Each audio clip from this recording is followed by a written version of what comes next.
రైతుల ప్రసంగాలు విందాము. మన డోనర్లు యాక్చువల్లీ ఇప్పుడు మన మెయిన్ కార్యక్రమం అదే. ఈ విత్తనదాతలు ఇప్పుడు వారి అనుభవాలు వాళ్ళు చెప్తారు.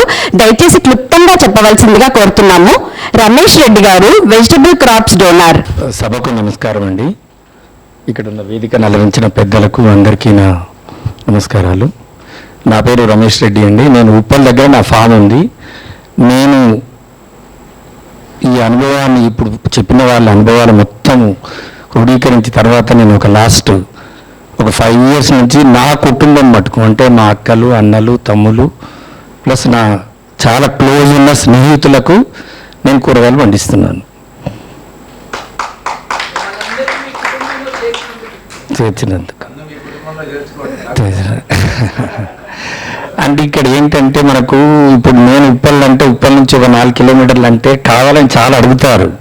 కానీ వాళ్ళు రావడానికి ఖర్చు, వాళ్ళ టైము ఇవన్నీ చాలా ప్రధాన పాత్ర కాబట్టి, అంతేకాకుండా వాల్యూమ్స్లో చేయాలంటే నాకు కొద్దిగా స్ట్రెస్ డెవలప్ అవుతుందండి. ఎందుకంటే వచ్చే వినియోగదారులు ఏమంటారంటే ఎండాకాలంలో క్యారెట్ ఎందుకు రాదు, క్యాబేజ్ రాదు అంటారు. ఇప్పుడు మనం ఏంటంటే దేశీ విత్తనాలలో అత్యంత ప్రాముఖ్యమైనది ఏంటంటే this are all sensitive to the climate అండి. అది చాలామంది గుర్తించాలి. అంటే ఎంత అంటే ఒక మనకు డిజిటల్లో ఒక 10 seconds ఎట్లయితే ప్రాముఖ్యత ఉంటుందో కూరగాయలలో కూడా పర్టికులర్గా దేశీ విత్తనాలలో అది ఉన్నది. అంటే నేను గమనించినాను. నేను ఏది చెప్పినా నా అనుభవపూర్వకంగా నేర్చుకొని మీకు చెప్తున్నాను. నేను ఏ బుక్ చదవలేదు, ఎవరి దగ్గర వినలేదు. సో ఈరోజు నేను ముఖ్యంగా మీకు చెప్పదలుచుకుంది ఒకటి ఏంటంటే, ఇది చెమకాయ అంటాం మనం దీన్ని సోడ్ బీన్ ఇంగ్లీష్లో అంటాము. ఎందుకంటే ఒక 50 సంవత్సరాల క్రితం ప్రతి ఒక్కరు పెట్టేవాళ్ళు ఇంట్లో. తమ్మకాయ అని అక్కడ ఏపీలో అంటారు, ఆంధ్రాలో. ఇక్కడ తెలంగాణలో చెమకాయ అంటారు. ఇది చిక్కుడు జాతికి చెందింది. దీని యొక్క విశిష్టత ఏంటంటే ఇది నార్మల్ సాయిల్ అండి. ఎటువంటి బలం లేకున్నా కానీ ఇది పెరుగుతుంది, తీగ పారుతుంది. మనం ఊతను ఇవ్వాలి, పైకి వెళ్తుంది. అత్యంత రుచికరమైన కూరగాయ ఇది. దీన్ని మనం రకరకాలుగా ఉండొచ్చు. నార్మల్గా ఉండొచ్చు, టమాటాతో ఉండొచ్చు, నాన్ వెజ్ వాళ్ళు నాన్ వెజ్ తోటి కూడా ఉండొచ్చు. అంత ఇష్టమైంది. దీనికి ఎటువంటి పురుగు రాదు. ఇది నేను చూసిన మీకు నల్లపేను, ఇప్పుడు నార్మల్ చిక్కుడులో నల్లపేను వస్తుంది, అఫిడ్స్ అంటాం మనం. దీనికి రాదు. పూలు చాలా పెద్దగా వస్తాయి, గుత్తులు వస్తాయి. మీరు ఎటువంటి ఎరువు వేయకున్నా కానీ ఇది కాస్తుందండి. మరి ఆ విచిత్రం ఏంటంటే ఆ ఎండ, గాలి, ఒక సోర్సు, మీడియా, భూమి ఉంటే చాలు. అయితే ఏంటంటే పెట్టే టైం ఏంటంటే మనం జూన్ జూలైలో పెడితే మనకు కాస్తూనే ఉంటుంది.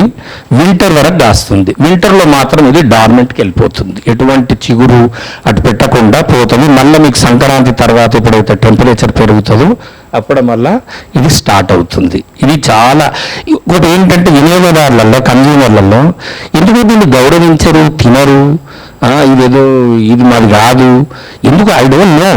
బట్ వినియోగదారులకు నా విన్నపం ఏంటంటే ఒకసారి తిని చూడండి. లేదా రైతులు ఉంటే ఈ విత్తనాలు నేను తెచ్చాను ఈరోజు, మళ్ళీ కావాలంటే మళ్ళీ ఇస్తాను, నా తన చాలా అబండెంట్. ఎందుకంటే నేను తినలేదనుకోండి విత్తనానికి వదిలేస్తాను. మీరు మీరు మీరు దీన్ని ప్రయోగం చేసి తిని, ఒకటి ఏంటంటే లేత ఉన్నప్పుడు తినాలి. అంటే ఎక్కువ ఫైబర్ ఫామ్ అయితే తినేటప్పుడు కొద్దిగా మనకు ఇబ్బంది అవుతుంది. మనకు దానికి ఒక్కదానికి ఆ ఒక్కటే మనకేంటంటే ఒక 6 inches అంటే హాఫ్ ఉన్నప్పుడు తెంపుకొని తింటే చాలా టేస్ట్ ఉంటుంది. ఎట్లయితే ముదురుతుందో ఫైబర్ ఎక్కువ స్ట్రాంగ్ అయిపోయి మనకు తినేటప్పుడు వస్తుంది. ఇది చెప్పదలుచుకున్నాను. ఇంకోటి ఏంటంటే ఇప్పుడు చాలామంది చెప్పారు, అందులో నా అనుభవాలు నేను 2 చెప్తాను. అది ఎంతవరకు కరెక్ట్ సారు రాజుగారు వీళ్ళంతా చాలా యోధాని యోధులు. ఒకటి నేను పపాయి మీద కూడా ఒక 10 సంవత్సరాలు చాలా చేశాను నేను. ఈ రెడ్ లేడీ తైవాన్ 786 ఏదైతుందో ఖచ్చితంగా మనకు అది ఏమవుతుందంటే ఏదో ఒక పంట కానీ లేకపోతే ఇమీడియట్గా కానీ విపరీతమైన వైరస్ వస్తుంది. దానికి ఇప్పటివరకు మందు లేదు, నేను అనుకుంటా రాదు కూడా అనుకుంటాను. ఎందుకంటే ఎవరైతే దాన్ని కనుగొన్నారో ఆ కనుగొన్నప్పుడు ఏమవుతుందంటే దీని యొక్క పంట చాలా ఎక్కువ వస్తుందండి.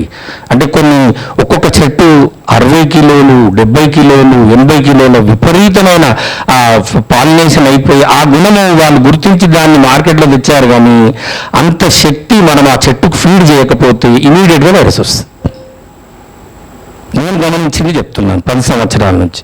రెండోది ఏంటంటే సీతాఫలంలో ఇప్పుడు కొత్త కొత్త వెరైటీలు మీరు మార్కెట్లో చూస్తున్నారు, బండ్ల మీద పెద్ద పెద్ద చాలా అందంగా కనబడుతున్నాయి సీతాఫలం. మరి ఎవరు డెవలప్ చేశారు, ఎన్ఎంకే గోల్డ్ అంటారు, అది అంటారు.